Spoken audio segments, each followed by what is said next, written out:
Hello दोस्तों, मैं हूं आपका होस्ट एंड दोस्त विनोद कुमार कुशवाहा और आप देख रहे हैं cine talker channel.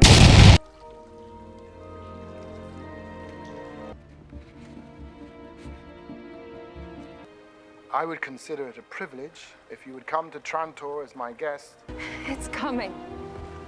Even raising everything 10 rod won't save us. The math is undeniable.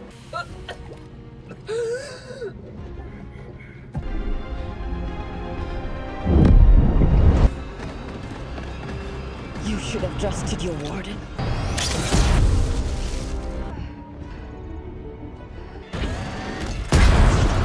Medic weapon alert.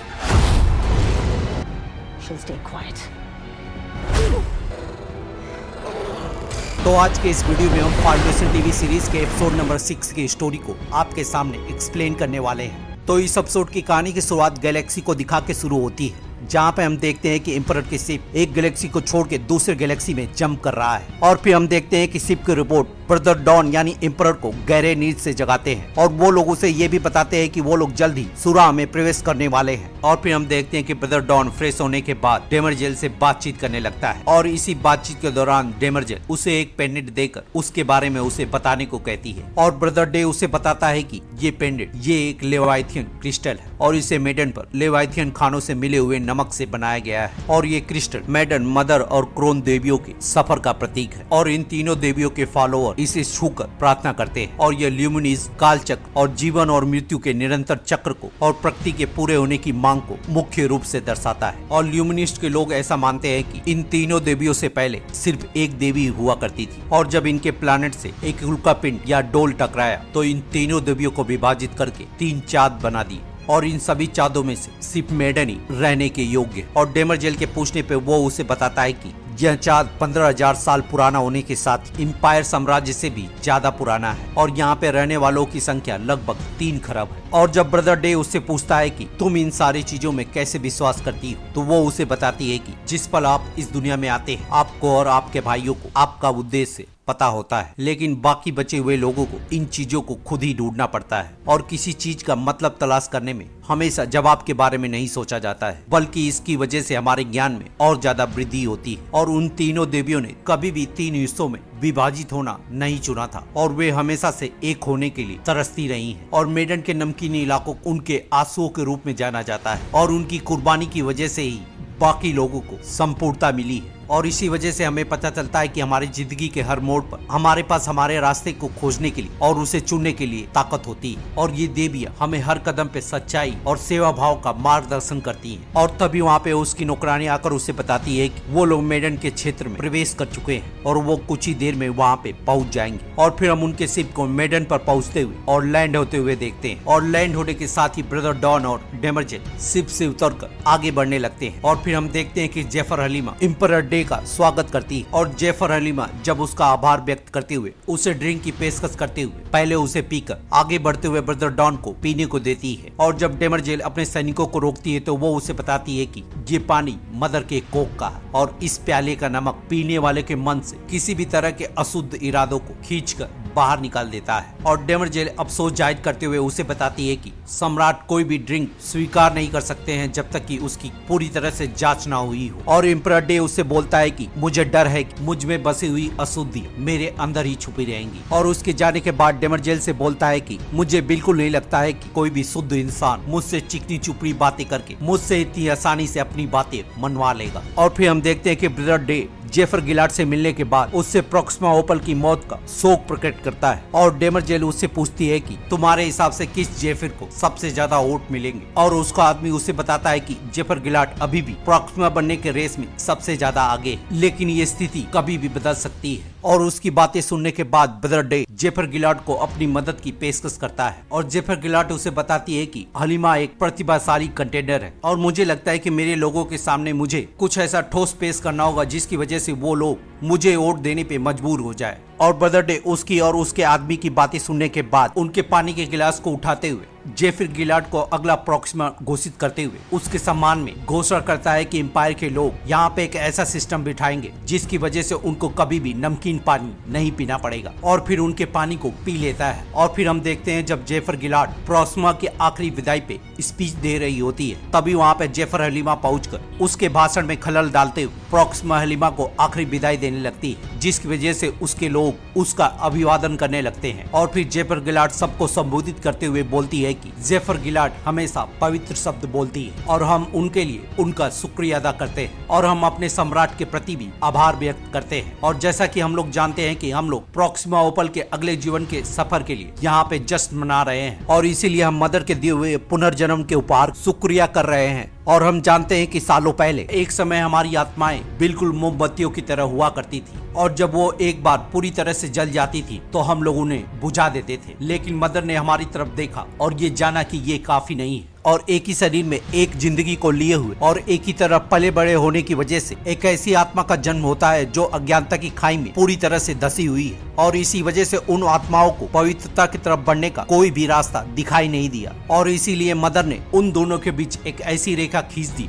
जिसकी वजह से हमें पुनर्जन्म का उपहार मिला और इसकी वजह से ही हम लोग ज्ञान उच्चतम स्तर तक पहुंच सकते हैं, क्योंकि इस सफर का कोई अंत नहीं है और हमारी विकास की क्षमता अनंत है। और वो भी आत्मा जो 400 साल पहले पवित्र थी लेकिन आज पवित्र नहीं है। और यही मदर हमें सबक देना चाहती है कि आकाश गंगा के बदलने के साथ ही हमें भी उसके साथ बदलना होगा और हमें इस परिवर्तन लोगों से अलग होने के मूल्यों को अपनाना चाहिए। और ये स्थिरता मानव जाति के ऊपर और मदर के प्रति सबसे बड़ा पाप है और इसीलिए हम इस बात की खुशी मनाएंगे कि प्रॉक्सिमा ओपल की आत्मा स्थिर नहीं होगी और ना ही भ्रष्टाचार के जंग से लिप्त होगी। और हम इस बात की भी खुशी मनाएंगे कि उनकी आत्मा एक जगह स्थिर नहीं है और इन शरीरों में हमारी जिंदगी अल्पकालिक हो सकती है, लेकिन हम सभी की आत्माएं अंतहीन है और हमारी आत्मा की पवित्रता और अनंत की खोज में डालते हुए और उसे तराशते समय तुम्हारी जिंदगी हमेशा ऐसी नहीं होगी, लेकिन ये जिंदगी अभी के लिए तुम्हारी है और ये अभी के लिए तुम्हारा विकल्प हो सकता है, लेकिन ये तुम्हारे बदलाव का भी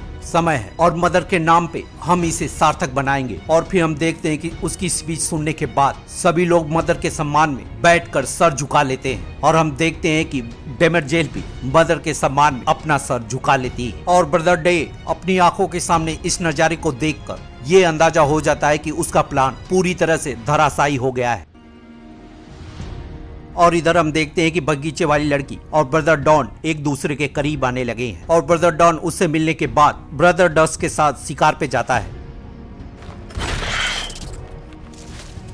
और जब ब्रदर डॉन का नौकर उसे बताता है कि उसने 6 पंछियों का शिकार करके ब्रदर डस के रिकॉर्ड को तोड़ दिया है, तो वो उससे 3 पंछियों को फेंकने को कहता है और उसे कहता है कि इस बात को वो किसी को भी नहीं बताएगा। और जब ब्रदर डस को ये पता चलता है कि उसने 3 पंछियों को मारकर उसकी बराबरी कर ली है, तो वो खुश होते हुए ब्रदर डॉन को हसीनों की गलियों की सैर कराता है और उसे ये भी बताता है कि ये लोग 24 घंटे के अंदर सब कुछ भूल जाते हैं, इसलिए तुम इनमें से एक को चुनकर बड़े होने का मजा लो। और हम देखते हैं कि एक लड़की को चुनने के बाद भी वो उसके साथ बातचीत करने के सिवाय कुछ भी नहीं करता है। और फिर हम देखते हैं कि ब्रदर डस उसी लड़की के साथ समय बिताते हुए ब्रदर डे की इस सच्चाई को जान लेता है। और फिर हम देखते हैं कि ब्रदर डॉन बगीचे वाली लड़की को लेकर अपने रूम की सैर कराते हुए खिड़की के बाहर जाकर टेंटोर के खूबसूरत दृश्य को दिखाता है और फिर दोनों बातचीत करते हुए एक दूसरे के बेहद करीब आ जाते हैं। और फिर हम देखते हैं कि शैडो मास्टर को उसके फेंके हुए 3 पंछी मिल जाते हैं और फिर वो 3 पंछियों को लेकर गायब हो जाता है।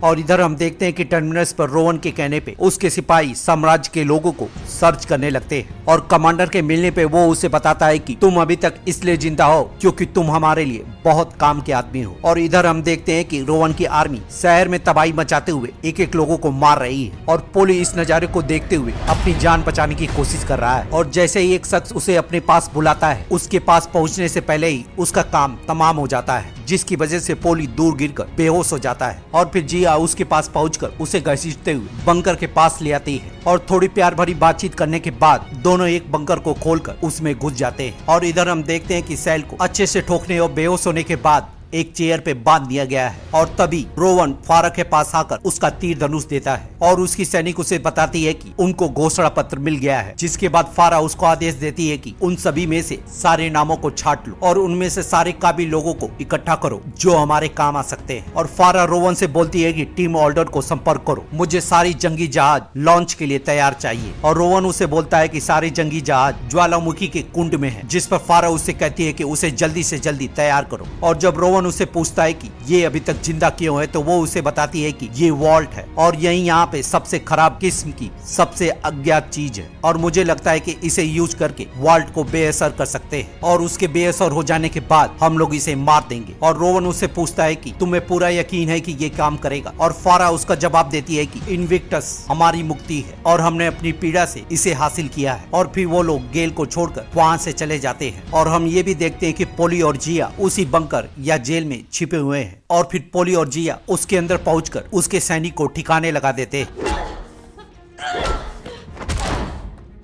और इधर हम देखते हैं कि सारे इंजीनियर और सारे वैज्ञानिकों को इकट्ठा करने के बाद फारा उनसे बोलती है कि फाउंडेशन के पास विभिन्न प्रकार का ज्ञान है जो कि हमारे पास नहीं है और इसी वजह से तुम लोगों को हमारे लोगों को स्टारशिप की मरम्मत के लिए मदद करनी पड़ेगी और सारी चीजें हमारे मुताबिक चलती हैं तो हम लोग टर्मिनस छोड़कर चले जाएंगे और तुम लोग अपनी जिंदगियों में वापस लौट सकते हो। और अगर तुम इस काम को करने को इनकार करते हो तो हम लोग तुम्हें मारकर यहाँ से जाएंगे। और जब रोवन एक इंजीनियर को आगे बुलाता है तो वो साफ साफ काम करने से मना कर देती है, जिसके बाद फारा एक आदमी के घुटनों में छेद करते हुए उसे घायल कर देती है, जिसके बाद सभी लोगों को एक एक करके चुना जाने लगता है। और फिर हम देखते हैं कि पोली और जिया सैल को घसीटते हुए वहाँ से बाहर निकालने लगते हैं और घसीटने की वजह से सैल को होश आ जाता है और फिर सैल दोनों का शुक्रिया करने के बाद वहाँ से बाहर निकलते हुए ह्यूगो और अपने पिता से मिलती है। और जब उसके पिता फाउंडेशन को बचाने की सलाह देते हैं तो वो उसे बताती है कि हम लोग वापस नहीं जा रहे हैं क्योंकि एनेक्रियन के जंगी जहाज भूतापीय क्षेत्र पे है और फायरा एक जंगी जहाज जुड़ रही है और मुझे लगता है कि वो एक प्लैनेट किलर है और अगर वो उसे मिल गया तो पूरी आकाशगंगा के बीच टकराव होने लगेंगे और वॉल्ट का जागना और उन प्रवृत्तियों का मुझ पर हावी होना, ये सारे संकेत मुझे एक ही तरफ इशारा करते हैं कि हैरी सेल्डन ने ही मुझे यहाँ पे लाया है ताकि मैं एनेक्रियन वासियों को रोक सकूं और ऐसा करने में वह मेरी मदद कर रहे हैं और इसीलिए हम उन जंगी जहाजों को नष्ट करने के लिए जा रहे हैं। और फिर हम देखते हैं कि वहाँ पहुँचने के बाद एनेक्रियन की आर्मी उन जंगी जहाजों को तैयार कर रही है और सैल उस नजारे को देखने के बाद उन लोगों को बताती है कि वो लोग यहाँ पे बम फिट कर रहे हैं जिसकी वजह से ये पूरा शहर खत्म हो जाएगा। और जब सैल ह्यूगो और अपने पिता को छोड़कर उनकी तरफ आगे बढ़ती है तो कुछ दूर जाने के बाद उसे फिर से विजन आने लगते हैं और उसके विजन में देखते हैं कि हैरी सेल्डन अपने बेटे को बता रहे होते हैं कि योजना के अनुसार केवल एक ही स्थिति है जिसमें तुम जहाज छोड़कर जा सकते हो, जिसकी वजह से तुम्हारा यहाँ शिप पे रहना असंभव हो जाएगा और मैं तो अपने आप को नहीं मार सकता लेकिन तुम मुझे मार सकते हो। और वो उसे बोलता है कि आप हैरी सेल्डन हैं, आप इन सब चीजों को ठीक कर सकते हैं। और हैरी सेल्डन उससे कहते हैं कि तुम शायद देख नहीं रहे हो, ये ठीक नहीं हो सकता है और इस पूरी चीज का विनाश होके ही रहेगा क्योंकि तुम उसके साथ हो और जो सबने कुर्बानियां दी हैं वो सारा व्यर्थ हो जाएगा। और तुम जानते हो कि मैं तुमसे सच कह रहा हूँ और इस पूरी आकाशगंगा की किस्मत सिर्फ एक इंसान की क्रियाओं के इर्द गिर्द घूम रही है और वो तुम। और हैरी सेल्डन मरने के लिए तैयार होते हुए उससे बोलते हैं कि सीधे क्रायोपॉड पे जाओ, मैंने उसे तुम्हारे लिए प्रोग्राम किया है और उसे गुड बाय कहने की बिल्कुल भी जरूरत नहीं है और तुम्हें इस प्यार के जाल में बिल्कुल भी फंसना नहीं है। तो हमें इस सैल के सपने से ये पता चलता है कि हैरी सेल्डन ने अपनी मौत खुद चुनी थी क्योंकि उसके बेटे ने गेल डॉर्निक से प्यार करके अपनी किस्मत को बदल दिया था और वो पॉड गेल डॉर्निक के लिए नहीं बल्कि उसके बेटे के लिए था। इसीलिए उस शिप को उसका बेटा ही चला सकता था या कमांड कर सकता था, लेकिन गेल डॉर्निक के आ जाने की वजह से हैरी सेल्डन की भविष्यवाणी या दुनिया को बचाने का उसका प्लान फिर से गलत साबित हो जाता है और गेल डॉर्निक के आ जाने की वजह से अपने आप को चुनने के बजाय गेल डॉर्निक को चुनता है और चाकू निकालने के साथ ही सैल को होश आ जाता है। और फिर हम देखते हैं कि एनेक्रियन की आर्मी उन पे गोली चलाने लगती है और फिर सैल एक बंकर का सहारा लेकर उन लोगों को चुन चुन के मारने लगती है। और फिर हम देखते हैं कि उसके पिता उनके बीच से होते हुए जंगी जहाज को नष्ट करने के लिए आगे बढ़ रहे हैं और हम देखते हैं कि उसके पिता वहां पे पहुंचने पर बमों को उठाकर दूसरी तरफ जाने लगते हैं और सैल और ह्यूगो अपनी जान बचाने के साथ साथ उनके रास्ते के कांटों को भी साफ कर रहे हैं। और जब उसके पिता को गोली लग जाती है तो वो रेंगते हुए बमों के पास पहुंचने की कोशिश करता है। और जब उसका कमांडर वहां पे पहुंचकर उसका काम तमाम करने वाला ही होता है कि सैल उसकी खोपड़ी में छेद कर देती है और सैनिकों से घिरा हुआ देखने के बाद बम को एक्टिवेट करके अपने आप को कुर्बान कर देते हैं। और उस धमाके के साथ ही सारे जंगी जहाज और सैनिक ज्वालामुखी के कुंड में समा जाते हैं। और जब सैल अपने पिता की मौत की वजह से अपनी हिम्मत हारने लगती है तो ह्यूगो उसका हौसला बढ़ाते हुए They took it because of Lewis and the idiots in the tower. And right now, the only chance the Foundation has of surviving this crisis is you. उसे समझाने की कोशिश करता है और सैल उसका जवाब देते हुए कहती है कि मुझे किसी भी संकट की कोई भी परवाह नहीं है और अब मेरी जिंदगी का एक ही मकसद है कि मैं फेरा को उसके कर्मों की सजा दूं। और सैल उसे बताती है कि तुम्हारी शिप ही इस ग्रह से निकलने का एकमात्र जरिया है, इसलिए हमें वहाँ पे जल्दी पहुँचना होगा और अगर हम तुम्हारे जहाज तक पहुँच जाते हैं तो वो लोग यहीं पे फंस जाएंगे। और फिर हम देखते हैं कि जब वो लोग वहाँ पे पहुँचते हैं तो फेरा के सैनिक उनको चारों तरफ से घेर लेते हैं। और जब फेरा के हुक्म से सैल का काम तमाम होने वाला होता है, ह्यूगो अपने शिप की कमांड सैल को दे देता है और जब फारा उसे चेंज करने को बोलती है तो वो उसे बताता है कि मैं इसे चेंज नहीं कर सकता और ये शिप एक बार में एक ही कमांडर का हुक्म मानती है, इसीलिए तुम लोग यहाँ पे पूरी तरह से फंस चुके हो। और जब फारा उसका काम तमाम करने वाली होती है तो सैल उसे बताती है कि मैं शिप को चलाने के बारे में कुछ भी नहीं जानती हूँ, इसीलिए हमें इसकी जरूरत पड़ेगी। जिसके बाद फारा गुस्सा होकर ह्यूगो को झंझाटेदार घूसा रसीद करती है और रोवन जाने से पहले सभी को बताता है कि हम अपने सैनिकों को यहाँ पे अपने लेवरेज के लिए छोड़ रहे हैं और तुम सभी में से किसी ने भी गुस्ताखी की तो तुम अपने प्यारे लोगों का